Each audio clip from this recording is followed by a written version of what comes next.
సంబంధించినటువంటి పరిధి ఎంత ఉందో, ఎంత బాధ్యతగా ఉందో దాదాపుగా చేశాననేటటువంటి ఇదే ఉంది. ఒక వీలున్నంత వరకు మహిళా కమిషన్ చైర్పర్సన్గా అందరికీ న్యాయం చేయడానికి, బాధితులు అందరి తరపున ఉండడానికి, ప్రభుత్వానికి కొన్ని విషయాలు ముందు పెట్టడానికి నా తరపున నేను ప్రయత్నం చేశాను. కాబట్టి ఇవాళ మహిళలకు సంబంధించినటువంటి విషయాలలో కేవలము రాజకీయం చేయాలనేటటువంటి ఆలోచన చేస్తే అది చాలా తప్పు. జగన్మోహన్ రెడ్డి గారి పరిపాలన మహిళల విషయంలో ఏదో దేవతల యుగము, స్వర్ణయుగము అని అనుకుంటే చాలా పొరపాటు. ఆ రకంగా మాట్లాడుతుందాం అనేటటువంటిది వాళ్ళు కరెక్ట్ కాదు. ఆ రోజు జరిగినాయి, చాలా సంఘటనలు జరిగినాయి, రోజుకొకటి జరిగినాయి, అనేక వికృతమైనటువంటి సంఘటనలు జరిగినాయి. ముఖ్యమంత్రిగా ఆ రోజు జగన్మోహన్ రెడ్డి గారు స్పందించలేదే, పరామర్శించలేదే, ఆ రోజు హోంమంత్రి పరామర్శించలేదేమి. కాబట్టి అవన్నీ ప్రజలు మర్చిపోతారు. మళ్ళీ ఈరోజు రాజకీయం చేయొచ్చు అంటే రాజకీయం చేయడానికి ఆడవాళ్ళ దొరికారా? రాజకీయం చేయడానికి మీకు సవాలక్ష విషయాలు ఉన్నాయి కదా. కనీసం ఒక విషయంలోనైనా కలిసి పని చేయండి. మహిళలకు సంబంధించినటువంటి అత్యాచారాలు, లేకపోతే ఇట్లాంటి వెధవలకు సంబంధించినటువంటిది ఒక ఉమ్మడిగా ఎట్లా రాజకీయ పార్టీలు వ్యవహరించాలనేటటువంటి ఒక బ్రాడ్ మైండెడ్తో ఒక ప్లాట్ఫామ్ మీదకి రండి. కనీసం మహిళల కోసమైనా రండి. ఆలోచన లేదు కదా మీకు. సింగిల్గా నేను ఎందుకు అవుతాను? నేను సింగిల్నేంటి? జగన్మోహన్ రెడ్డి గారిని 11 స్థానాలకి పరిమితం చేసినటువంటి కోట్లాది మంది ప్రజలు ఏ అభిప్రాయాలతో ఉన్నారో ఇవాళ అభిప్రాయానికి నేను వచ్చాను. కాబట్టి నేను సింగిల్ ఎలా అవుతాను?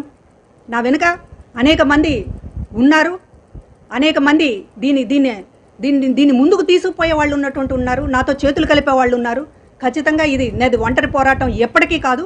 ఖచ్చితంగా ఇది సామూహిక పోరాటమే. మంచిదే, పరామర్శించడం మంచిదే, లేకపోతే దీనికి సంబంధించినటువంటి భరోసా ఇవ్వడం మంచిదే. కానీ మీరు ముఖ్యమంత్రిగా ఎందుకు ఈ సున్నితత్వం పని చేయలేదు ఆ రోజున అనేటటువంటిది నేను అడుగుతున్నటువంటి ప్రశ్న.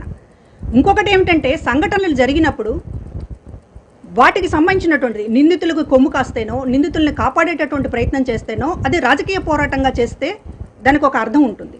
కానీ సంఘటన జరిగిన వెంటనే ఇది ముఖ్యమంత్రి ఒక కీచకుడు అనేటటువంటి విధంగా ఫోటోలు వేయడం, లేకపోతే మరొకటి మాట్లాడడము, దీనివల్ల ఏమవుతుందంటే అంతిమంగా నష్టం మహిళలకి. మీరు బాగానే ఉంటారు, మీ ఓటు బ్యాంకు మీకు, వాళ్ళ ఓటు బ్యాంకు వాళ్ళకి. ఈ రాజకీయ పోరాటంలో ఒక రేప్ ఇన్సిడెంట్ జరిగితే, లేకపోతే ఒక యాసిడ్ ఇన్సిడెంట్ జరిగితే మీరు రాజకీయాలకు బాగానే వాడుకుంటున్నారు.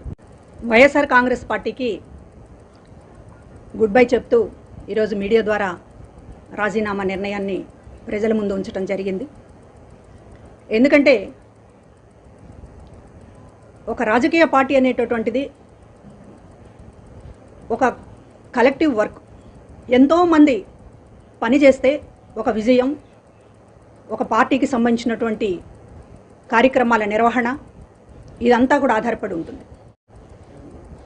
నేనే రాజు, నేనే మంత్రి, నా వల్లే పార్టీ నడుస్తుంది, నా వల్లే అంతా జరుగుతుంది, మిగతా వాళ్ళందరూ కూడా జస్ట్ ఒక పపెట్స్.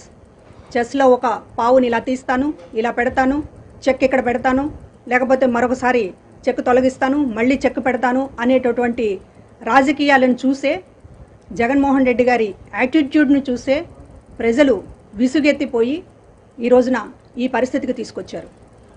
ప్రజా తీర్పు తర్వాత కూడా ఏమాత్రం ఒక ఆత్మవిమర్శ కానీ, అసలు ఎందుకు ఇలా జరిగింది అనేటటువంటి ఒక రివ్యూ కానీ ఏ పరిస్థితుల్లోనూ ఇవాళ జగన్మోహన్ రెడ్డి గారు చేయడం లేదు. కేవలం మళ్ళీ మభ్యపెట్టడానికి, పార్టీ క్యాడర్ని మభ్యపెట్టడానికి, ప్రజలను మభ్యపెట్టడానికి పెద్ద ఎత్తున ప్రయత్నం చేస్తున్నారు. గుడ్ బుక్ పెడతాను, ఇప్పుడు పార్టీ కోసం కష్టపడినటువంటి నాయకులకి, కార్యకర్తలకి ప్రమోషన్లు ఉంటాయి, గుడ్ బుక్లో పేర్లు రాస్తాను అని చెప్పి మాట్లాడుతున్నారు. 2011లో మీరు పార్టీ పెట్టారు. 2011 నుంచి ఇప్పటిదాకా కార్యకర్తలు అనేక మంది ప్రాణాలు ఇచ్చారు, జీవితాలను ఇచ్చారు, ఆస్తులు పోగొట్టుకుని రోడ్డును పడ్డారు. వీరికి సంబంధించినటువంటి ఒక సారీ కూడా మీ వైపు నుంచి లేకుండా, కనీసం ఆ రిగ్రెట్ అనేటటువంటిది కూడా లేకుండా, మళ్ళీ ఇవాళ రెడ్ బుక్, ప్రమోషన్లు, ఆ 2 మాటలు వింటే చాలు మళ్ళీ పరిగెత్తుకుని రావాలి తన వెనక అనేటటువంటి ఏదో ఒక వల వేస్తున్నట్టుగా మాట్లాడుతున్నటువంటి పద్ధతే తప్ప అందులో ఒక సిన్సియారిటీ కానీ, అంకిత భావం కానీ, ఈ పార్టీని ఎలా నడిపించాలనేటటువంటి దాంట్లో ఒక పూర్తిగా ఆయన సమగ్రంగా మార్పు చెందారనేటటువంటి నమ్మకం కానీ ఈ రోజున ఒక్క మాటలో కానీ, ఒక్క మేనరిజంలో కానీ ఈరోజు కనిపించడం లేదు. ఈ పరిస్థితుల్లో ఈరోజు గతంలో అనేక విషయాలు పార్టీలో చర్చకు వస్తున్నాయి. అసలు జగన్మోహన్ రెడ్డి గారు అధికారంలోకి వచ్చిన తర్వాత ఇలా ఎలా మారారు అనేటటువంటి ఎవరికి అర్థం కానటువంటి విషయం. అపోజిషన్లో ఉన్నప్పుడు ఏ విషయాలు మాట్లాడారు, ప్రజల కోసం ఆయన ఉంటాననేటటువంటి ఒక దీంతోనే ఈ రోజున మొత్తం కూడా ఆ రోజు పెద్ద ఎత్తున ప్రజలు పట్టం కట్టారు. కానీ అధికారంలోకి వచ్చిన తర్వాత చేసింది ఏంటి?